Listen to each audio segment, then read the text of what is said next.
நிர்மலா சீதாராமன் மீது திமுக பாய்ச்சல். நிதி ஒதுக்கீடு விவகாரத்தில் மனசாட்சி இல்லாமல் பொய்களை அடுக்குவதாக கடும் குற்றச்சாட்டு. தூங்கி வழியும் தமிழ்நாடு பாரதிய ஜனதா கட்சி. நல்லரசு பார்வையாளர்களுக்கு அன்பு வணக்கம். தமிழ்நாட்டிலிருந்து ஆண்டுக்கு 1 லட்சம் கோடி அளவுக்கு வரி வசூலில் ஈடுபடும் மத்திய பாஜக அரசு தமிழ்நாட்டிற்கு உரிய பங்கை வழங்குவதில் மாற்றாந்தாய் மனப்பான்மையுடன் நடந்து கொள்வதாக முதல்வர் மு.க. ஸ்டாலின், விளையாட்டுத்துறை அமைச்சர் உதயநிதி ஸ்டாலின் மற்றும் நிதித்துறை அமைச்சர் தங்கம் தென்னரசு ஆகியோர் தொடர்ந்து குற்றச்சாட்டுகளை முன்வைத்து வருகின்றனர். சென்னை உள்பட 4 மாவட்டங்கள் மிக்ஜாம் புயலால் கடுமையாக பாதிக்கப்பட்ட போது மத்திய பாஜக அரசிடம் இருந்து 11,000 கோடி ரூபாயை நிவாரண நிதியாக ஒதுக்க வேண்டும் என்று முதல்வர் மு.க. ஸ்டாலின் கோரிக்கை வைத்தார். டெல்லியில் பிரதமர் மோடியை நேரில் சந்தித்தும் முதல்வர் மு.க. ஸ்டாலின் கோரிக்கை மனு அளித்தார்.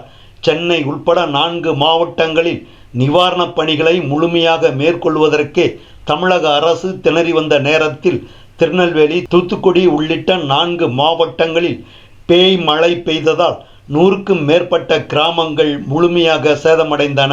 தூத்துக்குடி மாவட்டம் முழுமையாக சிதிலமடைந்த நிலையில் நிவாரண நிதி வழங்குவதற்கும் மற்றும் புனரமைப்பு பணிகளை மேற்கொள்வதற்கும் போதிய நிதி இல்லாமல் திராவிட மாடல் அரசு திணறிக் கொண்டிருக்கிறது. தூத்துக்குடி மற்றும் திருநெல்வேலி மாவட்டங்களில் குடிசை வீடுகளை முழுமையாக பறிகொடுத்த பல்லாயிரக்கணக்கான மக்களுக்கு உரிய நிவாரண நிதி வழங்கி வாழ்வாதாரத்தை மீட்டெடுப்பதற்கு தமிழக அரசு முழு சக்தியையும் பயன்படுத்தி கொண்டிருக்கிறது.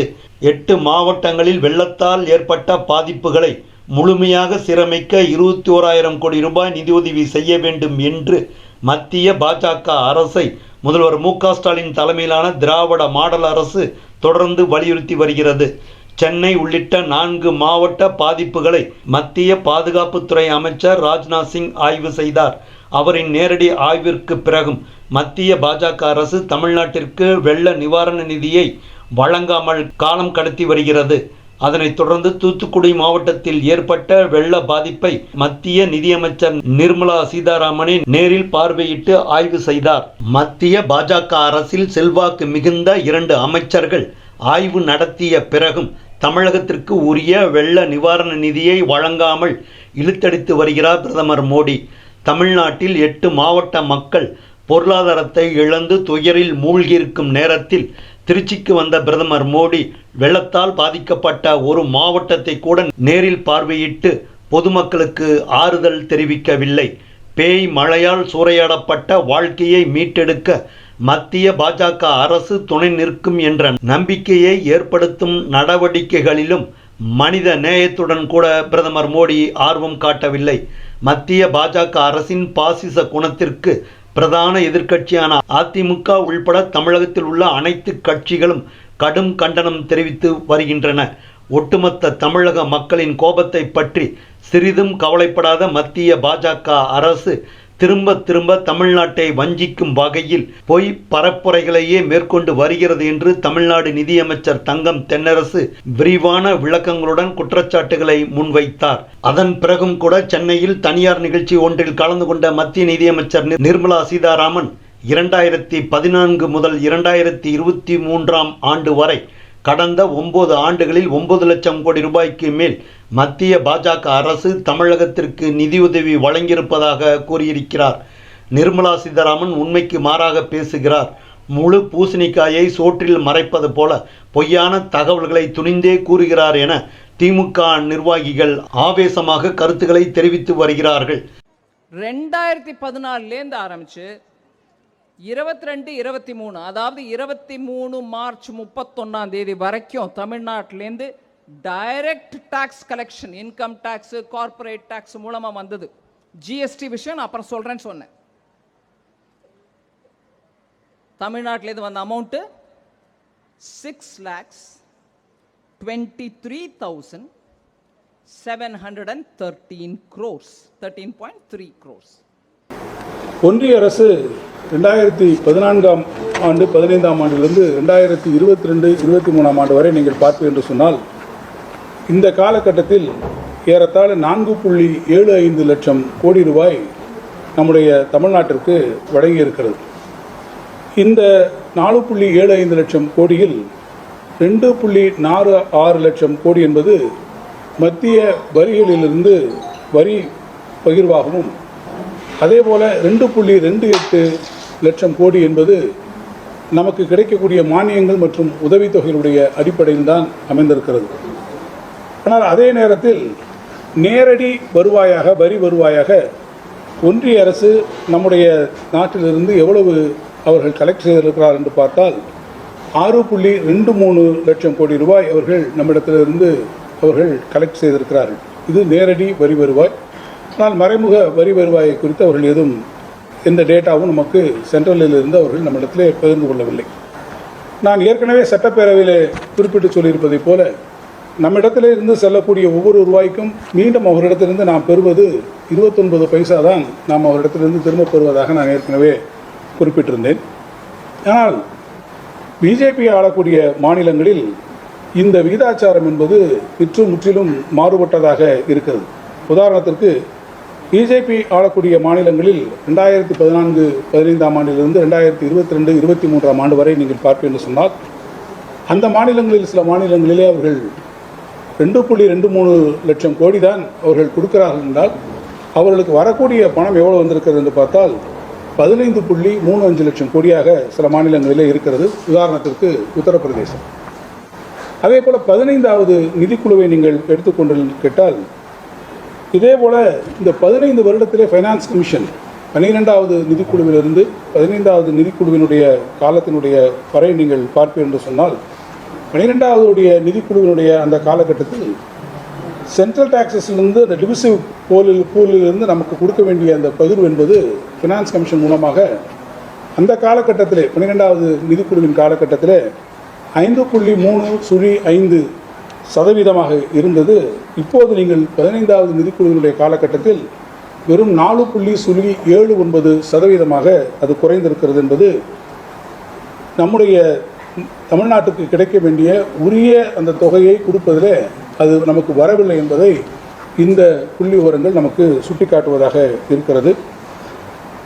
தமிழ்நாட்டை பொறுத்தமட்டில் இந்திய அளவிலே இருக்கக்கூடிய மக்கள் தொகையில் 6.124% நாம் வைத்திருக்கக்கூடிய ஒரு மாநிலத்திற்கு ஃபைனான்ஸ் கமிஷனிலிருந்து நமக்கு கிடைக்க வேண்டிய தொகை என்பது வெறும் 4.79% இருக்கிறது என்பது நமக்கு கிடைக்க வேண்டிய டியூ ஷேர் அவரிடத்திலிருந்து வரவில்லை என்பதற்கு இது ஒரு தக்க உதாரணமாக இருக்கிறது. அதேபோல் ஒன்றிய அரசு தொடர்ந்து செஸ் மற்றும் சர்சார்ஜ் மூலமாக அவர்கள் அதற்கான கூடுதல் நிதியினை அவர்கள் பெற்றுக்கொண்டிருக்கிறார்கள்.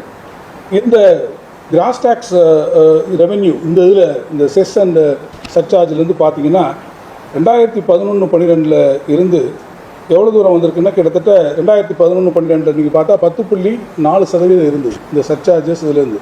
ஆனால் இன்றைக்கு பார்த்தீங்கன்னா எவ்வளோ வந்திருக்குன்னா 2021-22 அதே 28.1% கூடியிருக்கு. ஸோ 10.4% இருந்த இந்த சர்சார்ஜஸ் அண்ட் செஸ்ஸில் வரக்கூடிய அந்த பணம் என்பது ஒன்றிய அரசுக்கு தனிப்பட்ட வருவாயாக இப்போது 28.1% அது அவர்களுக்கு கூடியிருக்கிறது. அது எதை குறிக்கிறது என்றால் நமக்கு வர வேண்டிய legitimate share of income towards the states, நமக்கு வர வேண்டிய தொகை இதில் குறைந்திருக்கிறது என்பதை இது காட்டியிருக்கிறது. எனவே அதே போல் நான் சட்டமன்றத்திலும் ஏற்கனவே நான் அறிவித்திருந்தேன். ஜிஎஸ்டி காம்பினேஷன்ஸை பொறுத்த மட்டும் ஜிஎஸ்டி வரும்போது என்ன சொன்னாங்கன்னா ஒவ்வொரு வருடமாக இருக்கக்கூடிய இந்த ஆனுவல் growth ரேட் என்பது 14% இருக்கும் என்று குறிப்பிட்டிருந்தார்கள். ஆனால் மாறாக அது நிச்சயமாக அந்த அளவிற்கு அது வரவில்லை என்பதை 5 ஆண்டுகளில் இருக்கக்கூடிய புள்ளி விவரங்கள் உங்களுக்கு காட்டியிருக்கிறது. நம்முடைய நிதி ஃபிஸ்கல் அட்டானமி, நம்முடைய நிதி ஆளுமை, அதன் மீது நமக்கு இருக்கக்கூடிய மாநிலங்களுக்கான நிதி ஆளுமை மீதான இருக்கக்கூடிய அந்த உரிமையை நாம் இழந்திருக்கிறோம். இதன் காரணமாக நமக்கு இருக்கக்கூடிய அந்த ரெவென்யூ ஷார்ட்ஃபால் என்பது ஏறத்தாழ 20,000 கோடியாக இருக்கிறது. தொடர்ந்து நாங்கள் ஒன்றிய அரசை 30/6/2022 பிறகு அந்த காம்பன்சேஷன் பீரியடை நீட்டிக்க வேண்டும் என்று நாம் கேட்டுக்கொண்டும் அவர்கள் நீட்டிக்காமல் இருக்கிறது நான் இந்த நேரத்தில் கவனப்படுத்த விரும்புகிறேன். இது மாத்திரமல்லாமல் நமக்கு இருக்கக்கூடிய ப்ராஜெக்ட்ஸு, அந்த ப்ராஜெக்ட்ஸை நீங்கள் பார்த்தீங்கன்னா ஃபேஸ் 2 சென்னை மெட்ரோ ரயில் ப்ராஜெக்டை ஏற்கனவே அதற்கு ஒப்புதல் வழங்கப்பட்டிருக்கிறது. அதற்கான அந்த தொகை எவ்வளோ வந்திருக்கிறதுன்னு நீங்கள் பார்த்தீங்கன்னா ஏறத்தாழ 63,470 246 கோடி 63,246 கோடி ரூபாய் மெட்ரோவுக்கான ஃபேஸ் 2க்கான ப்ராஜெக்ட் எஸ்டிமேட். அது 50% நம்ம ரேஷியோவில் நம்ம வந்து ஷேர் பண்ணுறோம், நம்மளும் சென்ட்ரல் கவர்மெண்ட்டும். ஆனால் இதுக்கான ஃபவுண்டேஷன் ஸ்டோன், இதுக்கான அடிக்கல் மாண்புமிகு ஒன்றிய அரசினுடைய உள்துறை அமைச்சர் அவர்கள் அதுக்கான அடிக்கல் கூட நாட்டி பட்ஜெட் ஸ்பீச் 2021-22 சொன்னாங்க. பிஐபி என்று சொல்லக்கூடிய ப்ராஜெக்ட் இன்வெஸ்ட்மெண்ட் போர்ட்லேயும் அது வைக்கப்பட்டு அது கிளியர் பண்ணியிருக்குது. ஆனால் இன்றைக்கு வரை அதுக்கான பணம் வந்து அங்கேருந்து ஒதுக்கப்படவில்லை என்பதும் மிக முக்கியமாக இங்கே நான் சுட்டிக்காட்ட விரும்புகிறேன். அதுக்கு என்னென்னா, அதே காலகட்டத்தில் சொல்லப்பட்டிருக்கக்கூடிய மற்ற மாநிலங்களில் இருக்கக்கூடிய ப்ராஜெக்ட்ஸ்க்கு இதுக்கான பணம் போயிருக்கு. ஆனால் நமக்கான பணம் என்பது வராமலே இருக்கிறது. நான் இன்னும் கூட உங்களுக்கு இந்த மெட்ரோ ரயிலை பற்றி நான் சொல்லணும்னு பார்த்தீங்கன்னாக்கா, மற்ற மாநிலங்களுக்கு ஒரு ஒப்பீடுக்கு சொல்கிறேன். மகாராஷ்டிராவில் இருக்கக்கூடிய மற்ற மாநிலங்களுக்கு ஏறத்தாழ 28,493 கோடி ரூபாய் அவங்களுக்கு. கர்நாடகாவில் 17,532 கோடி ரூபாய் ஒதுக்கும். டெல்லி அண்ட் உத்தரப்பிரதேசில் பார்த்தீங்கன்னா 16,189 கோடி ரூபாய். டெல்லி, ஊபி, ஹரியானா அந்த இதில் பார்த்தீங்கன்னா 13,424 கோடி ரூபாய். குஜராத்துக்கு 12,867 கோடி ரூபாய். உத்தரப்பிரதேசுக்கு 11,565 கோடி ரூபாய். நான் இப்போ சொல்லியிருக்கிறது எல்லாமே 10,000க்கு மேற்பட்டிருக்கக்கூடிய 10,000 கோடி ரூபாய்க்கு மேலே. ஆனால் தமிழ்நாட்டுக்கு வழங்கப்பட்டிருக்க தொகை வெறும் 3,273 கோடி ரூபாய் சென்னை மெட்ரோவை பொறுத்த மட்டும். ஸோ இதிலிருந்தே நமக்கு வந்து தெரிஞ்சுக்கலாம் எந்தெந்த மாநிலங்களுக்கு எப்படி அதிகமான நிதி ஒதுக்கீடுகள், தமிழ்நாட்டுக்கு ஏன் இந்த குறைவு என்பதை நீங்கள் புரிந்து கொள்ள முடியும். அதே மாதிரி ரயில்வே ப்ராஜெக்ட்ஸை பொறுத்த மட்டும் பார்த்தீங்கன்னா, நேஷனல் லெவலில் தமிழ்நாட்டுக்கு கிடைக்கக்கூடிய சதவீதம் என்பது வெறும் 2.5% மட்டும்தான் இருக்கிறது. இந்த லாஸ்ட்டு 5 வருஷத்தில் நீங்கள் பார்த்தீங்கன்னா நமக்கு வந்து 18,000 கோடி நமக்கு கொடுத்துருக்காங்கன்னா, ஊபியை விட நமக்கு வந்து கொஞ்சோண்டு தான். யூபிக்கு வந்து 17,500 கோடி என்றால் நமக்கு 18,000 கோடி ஒரு மீகர் தான். அந்த அமௌண்ட்டு கூட நமக்கு ரயில்வே ப்ராஜெக்ட்ஸை கூட வந்திருக்கு. அதே மாதிரி மத்திய அரசாங்கத்திலேருந்து சென்ட்ரலி ஸ்பான்சர்ட் ப்ராஜெக்ட்ஸ்னு நம்ம எடுத்துக்கிட்டோம்னா, மத்திய அரசாங்கத்தோட உதவியோடு நடக்கக்கூடிய எல்லாத்தையும் பார்த்தீங்கன்னா, வீடு கட்டம் பிரைம் மினிஸ்டர்ஸ் ஆவாஸ் யோஜனா அந்த திட்டத்தை PMAY ரூரலில் பார்த்தீங்கன்னா, ஒரு வீடு கட்டுறதுக்கு கவர்மெண்ட் ஆஃப் இந்தியா வந்து என்ன சொல்கிறாங்கன்னா, வெறும் 1.2 லட்சம் ரூபா தான் கொடுக்குறாங்க. இதில் 60% அவங்க கொடுக்குறாங்க. அதாவது எவ்வளோ கொடுக்குறாங்கன்னா 72,000 மட்டும்தான் அவங்க கொடுக்குறாங்க. ஆனால் தமிழ்நாடு எவ்வளவுக்கு கொடுக்குதுன்னா, இந்த திட்டத்துக்காக நம்ம ஒரு வீட்டுக்காக 1,68,000 ரூபாய் நம்ம அதுக்கு வந்து கொடுக்குறோம். அதாவது கவர்மெண்ட் ஆஃப் இந்தியா 72,000 கொடுக்குறாங்கன்னா, அவங்க கொடுக்குறத விட நம்ம ரெட்டிப்பு மடங்கு ரூரலில் கொடுக்குறோம்.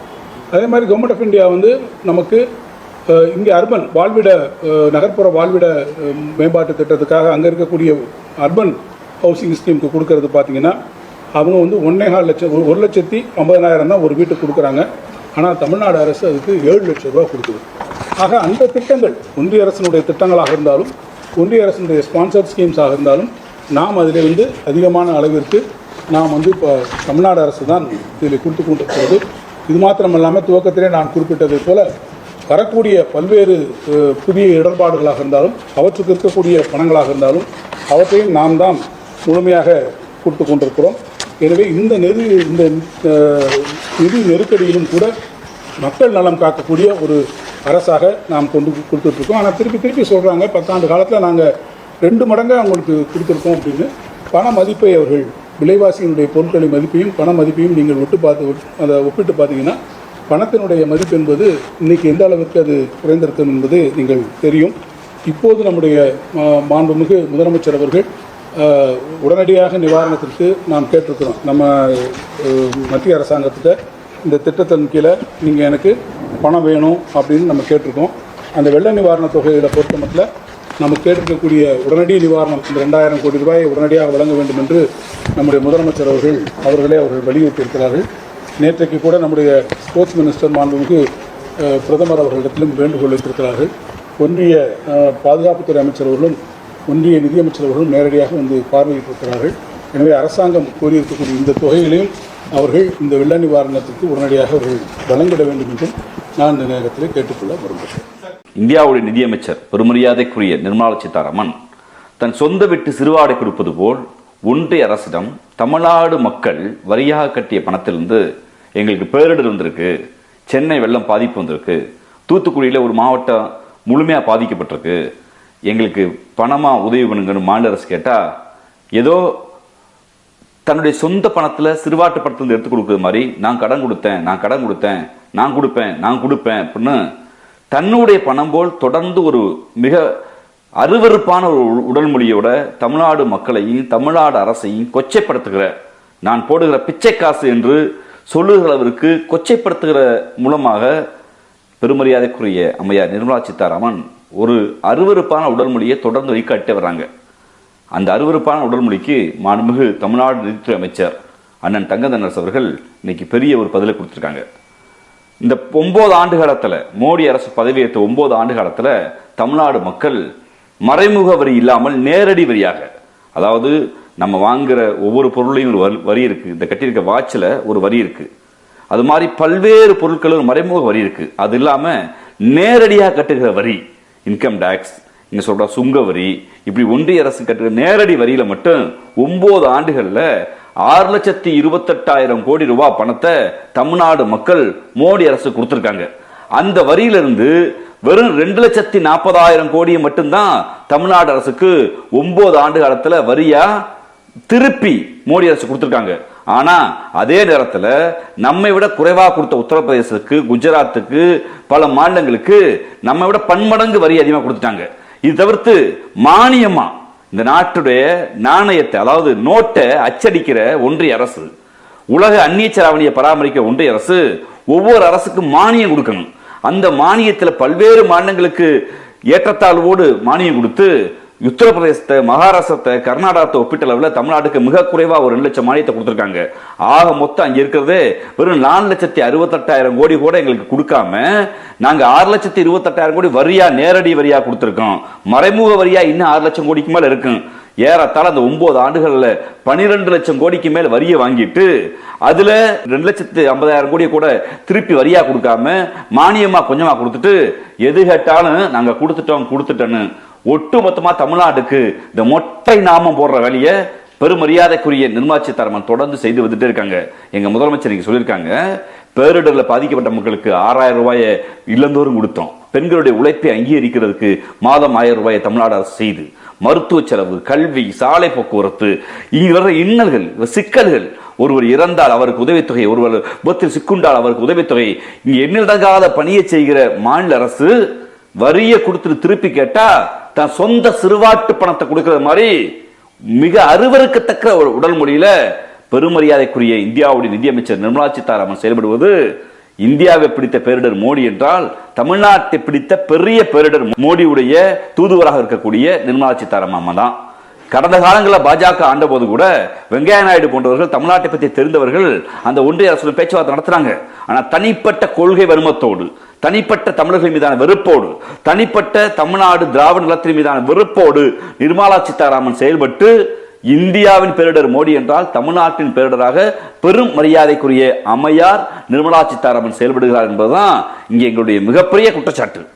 முதல்வர் மு.க. ஸ்டாலின், அமைச்சர்கள் தங்கம் தென்னரசு, உதயநிதி ஆகியோர் வெளிப்படையாக குற்றம் சாட்டி வரும் நேரத்தில் தமிழ்நாட்டிற்கு கடந்த 9 ஆண்டுகளில் மத்திய பாஜக அரசு ஆண்டுதோறும் வழங்கிய நிதியுதவியை பட்டியலிட்டு வெள்ளை அறிக்கை வெளியிட வேண்டும் என்பதுதான் ஜனநாயக சக்திகளின் வேண்டுகோளாக இருக்கிறது.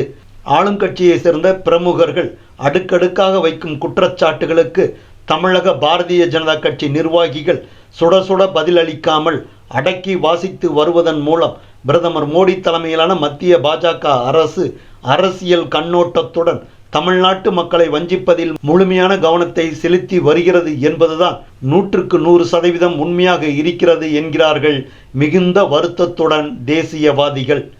நன்றி நண்பர்களே, மற்றொரு சிறப்பு செய்தி தொகுப்புடன் விரைவில் சந்திக்கிறோம்.